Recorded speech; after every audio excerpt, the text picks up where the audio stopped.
drive and biting nature. Today we learned the most dangerous thing about having a Malinois. All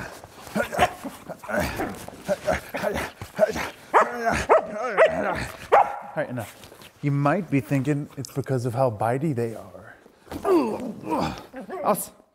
Or maybe it's how they will slam into you with absolutely no care with how fast they are going. If you're like me, you care more about your dogs than you do about yourself. So the most dangerous thing about them is actually their safety. They can get hurt and you'll never know it. Malinois are a breed for very experienced handlers, not only because of their drive and biting nature, but also because you have to be in tune with the subtle hints that they give you when they are injured. He is ready again. All right, enough. Boop, pop. Ulrich recently cracked 2 teeth.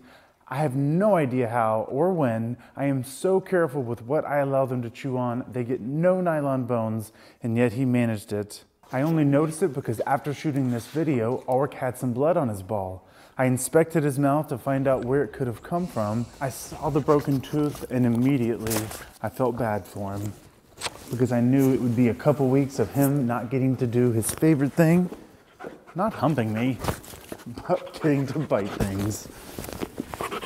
Malinois have extreme drive, but also extreme pain tolerance. Look at this video again. Ulrich doesn't look like a dog who has a cracked tooth, is in pain, or should stop training to prevent further injury. He seemed a little tired, but not enough to pause training. This is Ulrich shortly after having mouth surgery to remove the 2 cracked teeth and being under general anesthesia. Most people would think he looks normal, but I can tell he's in desperate need of rest. Now we have a dog who has a gigantic love of biting things and an extreme drive to do so, but he can't bite anything, he can only eat his kibble. So we have to find a way to get him through the next 2 weeks without him experiencing too much frustration or worst case scenario, becoming self-destructive. The plan starts long before they get hurt. When they are puppies, all my dogs regularly have times when they have to relax. Nothing to do, so when an injury happens, they are used to downtime. It doesn't stress them out, but there comes a point where boredom sets in and starts to build. Our guiding principle is we use what's not injured. His mouth is hurt, so we do a lot more decompression walks, going places he can enjoy sniffing. The decompression walk and taking him to good sniff spots helps to tire out his mind as well as his body.